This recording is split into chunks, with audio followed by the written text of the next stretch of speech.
நான் வந்து அவனுக்கு சாப்பாடு போடலன்னா நான் தூங்கும்போது அவன் கண்டிப்பாக எனக்கு கொண்டுருவான்னு எனக்கு தெரியும். So let's try a new dish for him. அவன் வந்து சாப்பாட்டுக்கு பழகல. ஸோ கொஞ்சம் சாப்பாடு அதை அவன் சாப்பிட வைக்கிறதுக்காக மேலே அப்படியே பிளெயின் முட்டை ஊற்ற போகிறேன். எப்படா உடைக்கணும் இப்படிதான் உடஞ்சிருச்சு. புரியுது உன் கஷ்டம், எனக்கு புரியுது. ஏன் கஷ்டத்தை புரிஞ்சுக்கோ. இது போக அவனோட நார்மல் ஃபீடிங், ஒரு ஃபுல் மூடி விஸ்கஸ், ஒரு ஹாஃப் மூடி கிரெயின் ஜீரோ,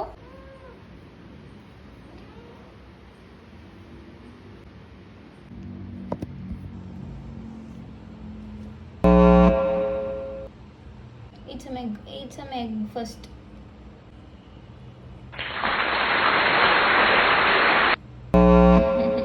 failed, but சீக்கிரமா நான் அவனை சாப்பாட வச்சிருவேன்னு நினைக்கிறேன்.